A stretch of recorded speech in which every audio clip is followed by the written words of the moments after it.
Olá pessoal, voltei com o nosso quarto vídeo explicativo da apostila de março e agora eu vou começar a trabalhar com vocês esse exercício aqui, tá? Essa explicação aqui com uma tirinha para falar sobre metáfora e comparação. Aqui embaixo do vídeo tem o link, ou em algum lugar, se eu conseguir colocar, tem o vídeo anterior explicando o que é metáfora e comparação, certo? E aqui a gente vai começar então a analisar. Vou ler para vocês. Temos o Minhoco e o Caramelo, dois personagens ali do Mauro, né, que é o Minhoco, e o Caramelo, que são da ilustradora Carla Gomes. Caramelo, o que é mágoa? É tipo uma nuvem densa e sombria. E raiva? É um estrondo de trovões ameaçadores. E a angústia é o quê? Uma chuvinha constante, fria e desoladora. E o amor? O amor sai toda manhã com um suéter e guarda-chuva. Que bonitinho, né? E aí começam as perguntas. 1. Que semelhança há entre os elementos sobre os quais Mauro tem dúvidas? Gente, o Mauro está perguntando sobre mágoa, raiva, angústia e amor. O que há de semelhança entre eles? O que eles são? E eu não estou dizendo a respeito da resposta do Caramelo, tá? Do Minhoco. Não estou falando sobre a resposta. Eu estou dizendo... Resposta do Caramelo. Eu estou falando sobre o que na realidade eles são. Então, o que é raiva, angústia, mágoa e amor?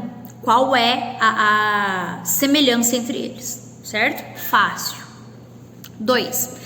Na primeira resposta, qual palavra Caramelo empregou para mostrar que fazia uma comparação? Cite uma palavra que poderia substituí-la no texto. Primeira resposta do Caramelo, que é o caramujo maior. Ele usou uma palavra, e eu já deixei isso bem explicado no vídeo anterior, para fazer uma comparação. Que palavra foi essa? E que outra palavra poderíamos usar? Fácil também. 3. Compare a primeira resposta do Caramelo às duas seguintes, ou seja, a segunda resposta e a terceira resposta, que também comparam elementos.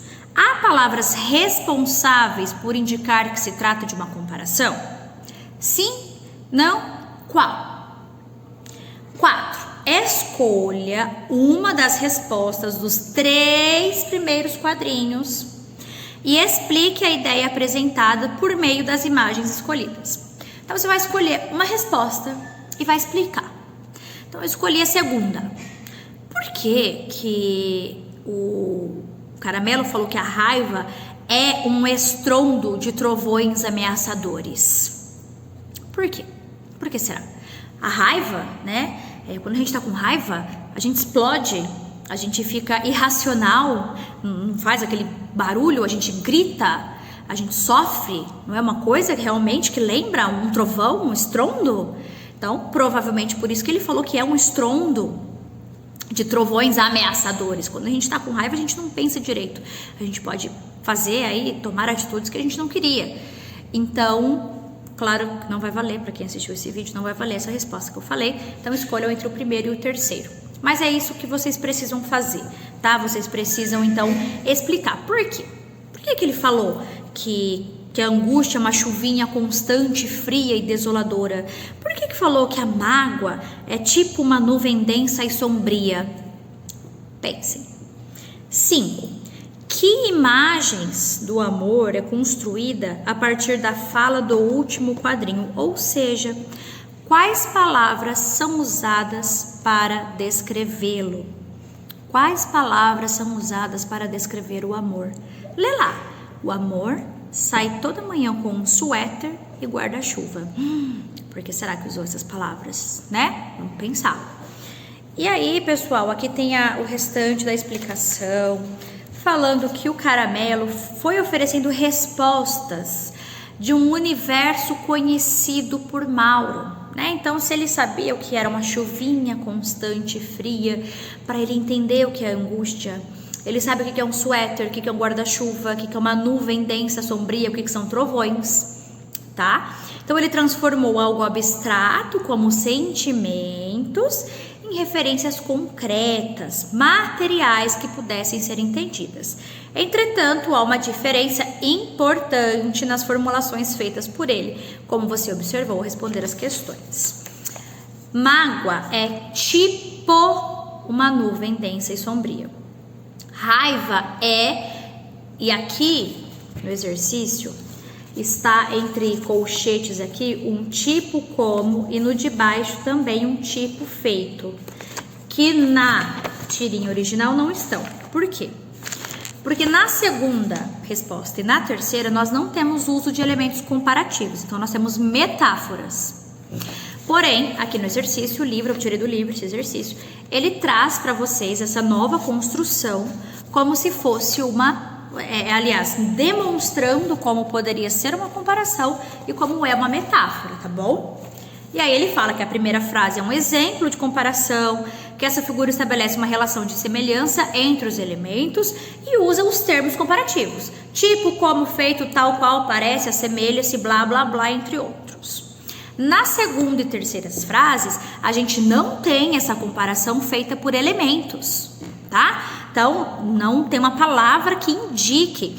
E aí a gente precisa, então, entender essa metáfora. Eu não tenho essa comparação feita com elementos. Então, quando eu penso que a raiva é um estrondo de trovões ameaçadores, eu preciso entender que ele está relacionando esse sentido, mas que é uma metáfora, que não é de fato, porque a raiva é um sentimento, né? Por isso que é uma metáfora.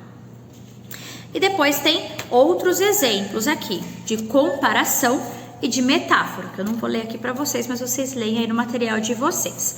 A metáfora ela é um pouquinho mais complicada, porque ela exige um pensamento, e aliás, pessoal, a metáfora, ela não vai ocorrer só em frases, ela pode ocorrer por meio de figuras, de ações, filmes, vídeos. Eu tenho inclusive um vídeo muito legal para mostrar para vocês a respeito de metáfora, que a gente vai assistir na aula online, tá?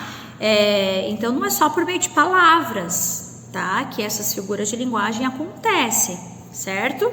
Então a metáfora é um pouquinho mais complexa, porque ela não traz esses elementos comparativos, e a gente precisa fazer um esforço um pouquinho maior para entender aquele sentido, tá bom? E depois aqui ele traz mais um quadrinho explicativo, leiam, e eu volto para o próximo vídeo com os próximos exercícios. Até mais!